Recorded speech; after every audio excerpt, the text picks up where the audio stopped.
ஐயோ,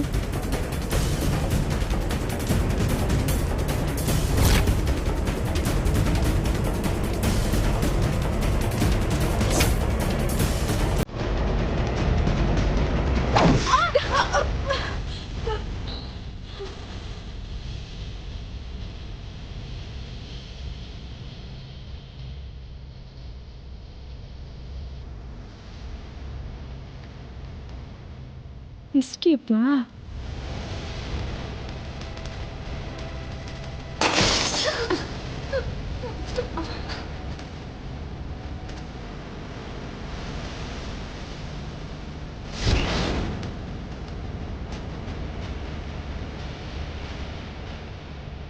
மண்டையை முழுக்கியமா விட்டானே. உனக்கு எவ்வளவு தைரியம் இருந்தா அப்படி பண்ணிருப்ப? ஆதி,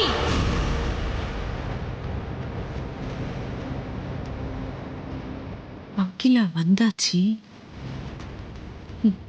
மாட்டடா இன்னைக்கு பாரு.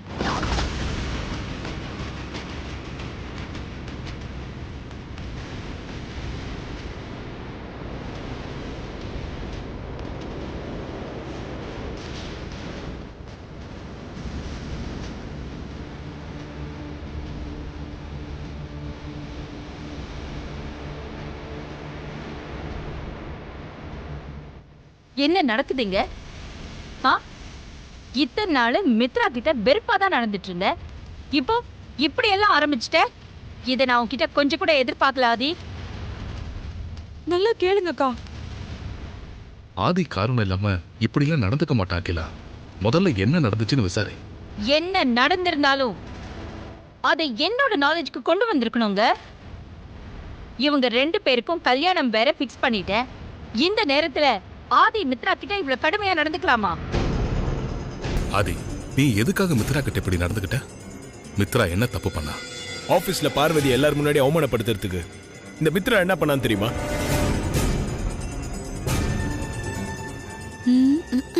பார்வதிக்கு இங்கிலீஷ் சரியா தெரியாதுன்றதுக்காக மேனேஜரை மிரட்டி பார்வதிக்கு இங்கிலீஷை தப்பா எழுதி கொடுத்து அவளை பேச வச்சிருக்கு.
ஆதி எப்படி எல்லாம் பேசிட்டு போறாருன்னு பாத்தீங்களா ஆண்டி?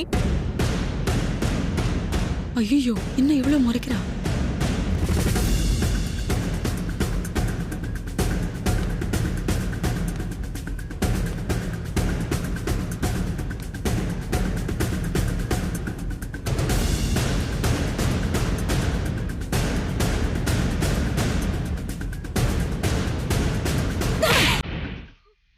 கரெக்டா கொடுத்த. டெபாசிட்டே காலி. ஆதி சொன்னதுல என்ன தப்பு இருக்கு? ஏய், உனக்கும் பார்வதிக்கு என்ன பிரச்சனை? எதுக்காக மறுபடியும் மறுபடியும் பார்வதியை பழி வாங்குறதுலயே உன் கவனத்தை செலுத்திக்கிட்டு இருக்க? ஆதி உன்கிட்ட வெறுப்பா நடந்துகிட்டு இருக்கிறது நல்லா தெரிஞ்சுதான் நான் உனக்கும் அவனுக்கும் கல்யாணத்தை முடிவு பண்ணிருக்கேன். என்னோட வார்த்தைக்கு கட்டுப்பட்டுதான் ஆதி கல்யாண விஷயத்துல அமைதியா இருக்கான். நீ அவன் மனசுல இடம் பிடிக்கிற மாதிரி நடந்துக்கிறத விட்டுட்டு அவன் மனசுல இன்னும் வெறுப்பு வர மாதிரி நடந்துக்கிட்டா என்ன அர்த்தம் மித்ரா இதுக்கெல்லாம்?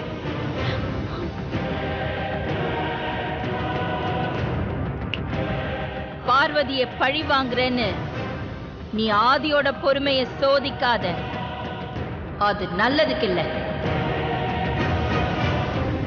இந்த கல்யாணம் நல்லபடியா நடக்கிறது உன் கையில தான் இருக்கு. பார்த்து நடந்துக்கோ. ஆண்டி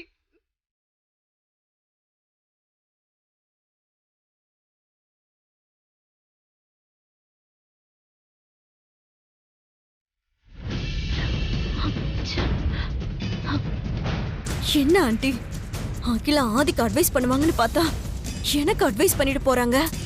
மித்ரா, நீயும் கொஞ்சம் கவனமா இருக்கணும். கௌரவத்தை விட்டு கொடுக்காம ஆதிக்கோட ஒரு அகிலாண்டேஸ்வரியா நடந்துக்கணும்னு அகிலா நினைச்சாலும் அவ மனசுல இன்னும் ஆதியோட அம்மாங்கிற தாய்ப்பாசம் அப்படியே தான் இருக்கு. ஆதிக்கோட ஒரு அகிலாங்கிற கௌரவமும் ஈகோவும் அவ மனசுல இருக்கிற வரைக்கும் தான் நீ இந்த வீட்டுல இருக்க முடியும். அவ தாய்ப்பாசத்தை கிளறி விடுற மாதிரி விஷயங்களை நீ பண்ண ஆரம்பிச்சின்னா அதுக்கப்புறம் அது எல்லாமே ஆதிக்கு தான் சாதகமா போய் முடியும். நமக்கு பாதகமா தான் வந்து விடியும். பார்த்து நடந்துக்க மித்ரா, ஜாக்கிரதை.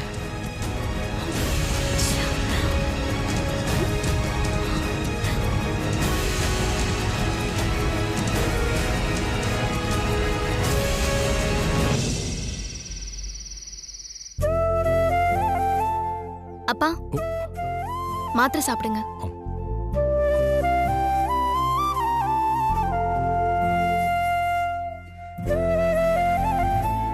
சரிம்மா, நான் போய் படுத்துக்கிறேம்மா.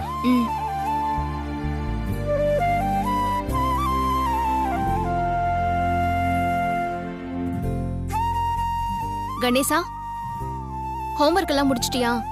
முடிச்சிட்டேன்க்கா. சரி, எல்லாத்தையும் எடுத்து வச்சுட்டு போய் படுப்போம். எனக்கு ஒரு முக்கியமான வேலை இருக்குக்கா. முக்கியமான வேலையா? அப்படி என்ன முக்கியமான வேலை? நான் படிக்க வேண்டியதை நான் படிச்சு முடிச்சிட்டேன். நீ இன்னும் படிக்கவே ஆரம்பிக்கலையே. உன்னோட புக் எடுத்து வச்சு படிக்கா. நீ ஒழுங்கா படிக்கிறியா இல்லையான்னு மாமா என்ன பார்க்க சொல்லிருக்காரு. டே கணேசா, தமிழ் நான் கூட படிச்சிருவேன்டா. இந்த இங்கிலீஷ் என்னால படிக்கவே முடியலடா. புத்தகத்தை எடுத்து வச்சாலே தூக்கமா வருது. 247 எழுத்துக்கள் இருக்க தமிழ ஈஸியா படிக்க முடியுது. 26 எழுத்து மட்டுமே இருக்கிற இங்கிலீஷ உனக்கு படிக்கிறதுக்கு கஷ்டமா இருக்கு. அதெல்லாம் முடியவே முடியாதுக்கா. இப்ப நீ படிக்கல, நான் உடனே மாமாக்கு ஃபோன் பண்ணி சொல்லுவேன்க்கா. மாமா கூட சேர்ந்துக்கிட்டு நீ என்ன நல்லாவே மிரட்டிட்டு இருக்க. இதெல்லாம் உனக்கு நல்லதுக்கு இல்லடா. நான் உன்னோட நல்லதுக்கு தாங்க சொல்றேன். நீ முதல்ல புக் எடுத்துட்டு வந்து படிக்கா.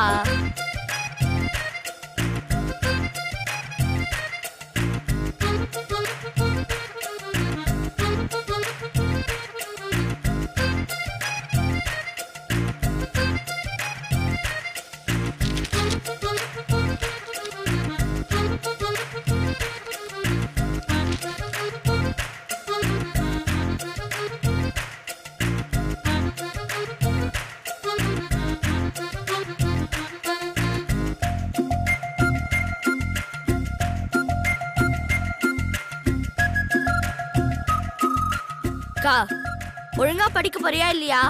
நான் படிக்கிறேன்டா, நீ படி.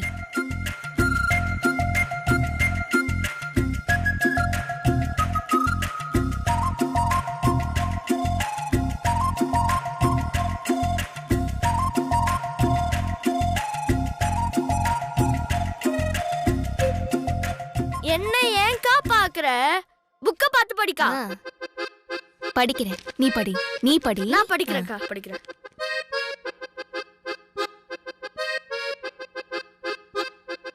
அக்கா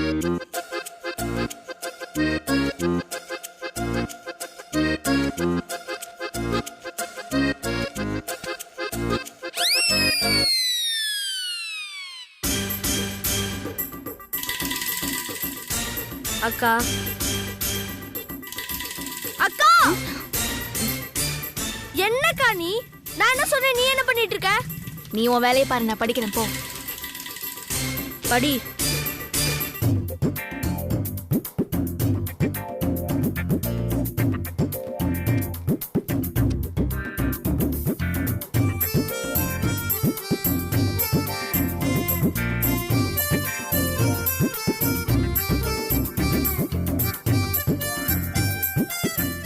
நம்ம சொன்னாலாம் அக்கா கேட்காது, சொல்ல வேண்டியவங்க சொன்னா கேட்கும்.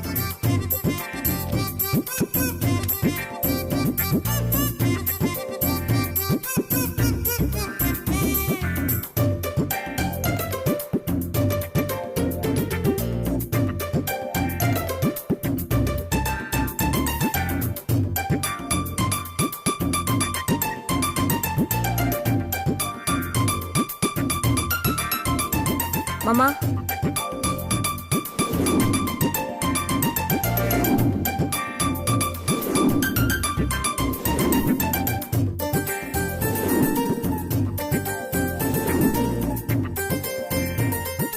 சரி, ஓகே மாமா, கட் பண்றேன்.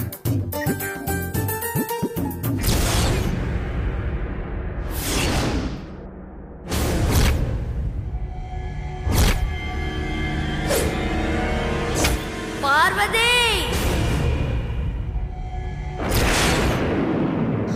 அப்பா!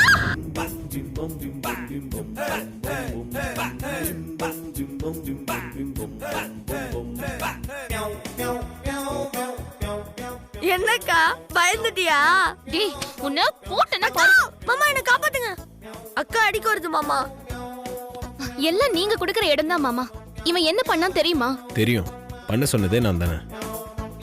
என்னடா ஓரா பண்ணிட்டியா? இல்ல மாமா, லைட்டா தான். லைட்டுக்கே வா. என்ன மாமா, நான் எவ்வளவு பயந்துட்டேன் தெரியுமா? இனிமே கண்ணு மூடுனா எனக்கு அந்த ஒருவன் தான் முன்னாடி வந்து நிக்கும். தூக்கமே வராது மாமா. நீ ஒழுங்கா படிச்சா அவன் ஏன் இதெல்லாம் பண்ண போறான்? நீ தூங்காம இருக்கணும் தான் இதெல்லாம் பண்றான். பயமுடுத்துறா. என்ன மாமா, நீங்களும் அவன் கூட சேர்ந்து இப்படி பண்றீங்க? அப்படிதான் பண்ணுவோம்.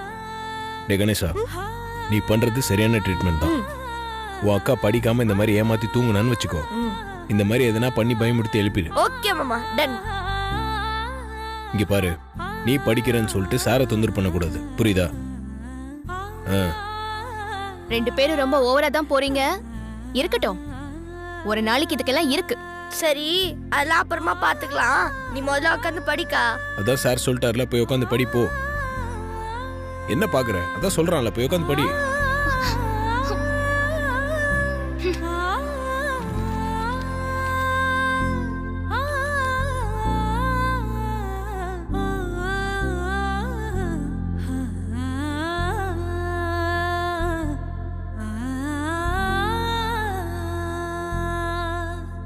பாத்துக்கோடா.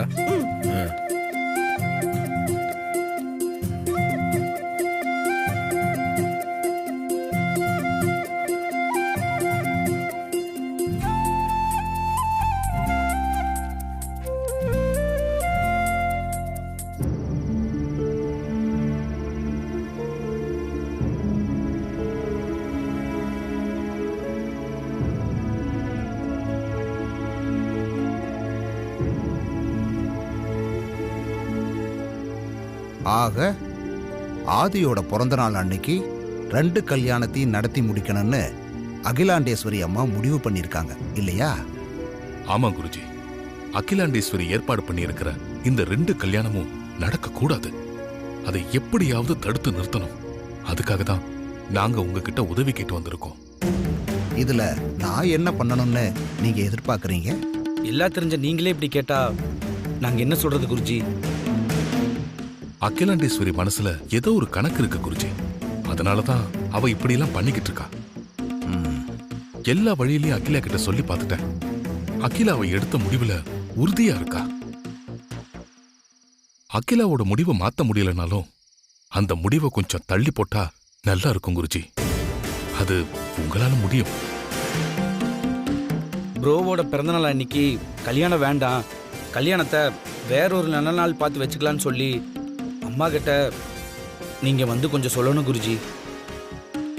நீங்க வந்து அகிலா கிட்ட சொன்னா கண்டிப்பா அகிலா உங்க வார்த்தைக்கு மதிப்பு கொடுத்து கண்டிப்பா கல்யாண தேதியை மாத்திக்க சம்மதிப்பா குருஜி. எங்க கோரிக்கையை ஏத்துக்கிட்டு இந்த சிக்கல்ல இருந்து நீங்க தான் எங்களை காப்பாத்தணும் குருஜி.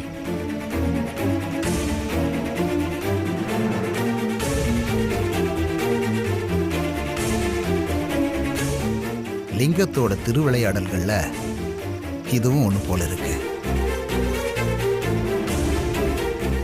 சரி, உங்க கணக்கு ஜெயிக்குதா இல்ல அகிலாண்டேஸ்வரி அம்மாவோட கணக்கு ஜெயிக்குதான்னு நாளைக்கு தெரிஞ்சிடும்.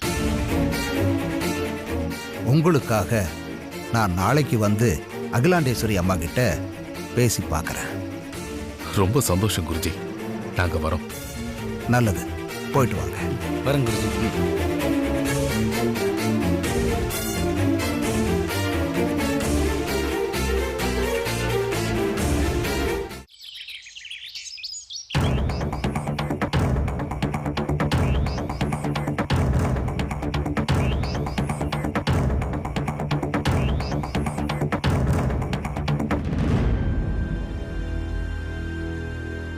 குட் மார்னிங்மா.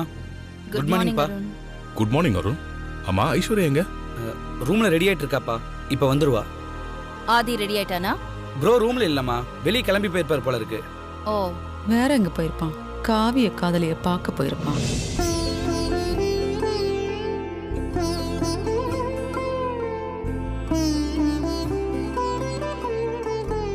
ஐயோ, இந்த குருஜியா?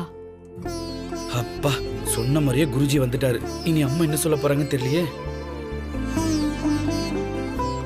வணக்கம் குருஜி. வணக்கம் குருஜி. வணக்கம். வாங்க.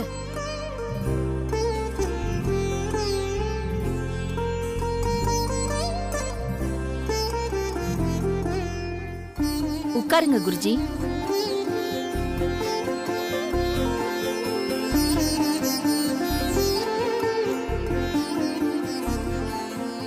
நானே உங்களை வந்து பார்க்கணும்னு நினைச்சிட்டு இருந்தேன் குருஜி.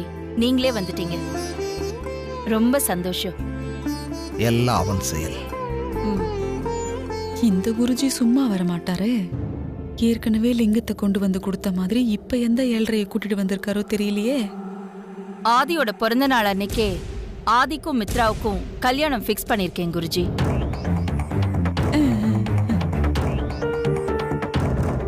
என்ன குருஜி, ஆதிக்கு கல்யாணம் சொல்றேன், நீங்க இப்படி அமைதியா இருக்கீங்க? அதானே. ஆதிக்கு கல்யாணங்கிறது நல்ல விஷயம்தான். அந்த நல்ல காரியம் ஏற்கனவே 2 முறை கூடி வந்து தடங்கள் ஏற்பட்டு நடக்காம தள்ளி போயிருக்கு. இந்த குருஜியோட ஓப்பனிங்கே சரியில்லையே. இவர் எதையாவது சொல்லி அகிலா மனச குழப்பி கல்யாணத்தை தள்ளி போட்டுறக்கூடாதே. ஐயோ, அப்படிலாம் எதுவும் நடக்க கூடாது. வாழ்க்கையில பிறப்பும் இறப்பும் ஒரு முறை தான். கிட்டத்தட்ட கல்யாணமும் அந்த மாதிரி தான். இந்த கதையெல்லாம் யார் கேட்டா? ஆணும் சரி பெண்ணும் சரி, பிறப்பிலிருந்து கல்யாணம் வரைக்கும் ஒரு வாழ்க்கை வாழ்றாங்க. கல்யாணத்துக்கு அப்புறம் இன்னொரு வாழ்க்கை வாழ ஆரம்பிச்சிடறாங்க. அதனாலதான் கல்யாணத்துக்கு நாள் நட்சத்திரம் கால நேரம் பார்த்து முகூர்த்தம் முடிவு பண்றாங்க. போச்சுடா, நான் நினைச்ச மாதிரியே இந்த குருஜி வில்லங்கத்தை கூட்ட போறாரு போல இருக்கு. நீங்க ஏதோ சொல்ல நினைக்கிறீங்கன்னு நான் புரிஞ்சுக்கிட்டேன் குருஜி. அதானே. நீங்க சொல்ல நினைக்கிறத நேரடியாவே சொல்லுங்க.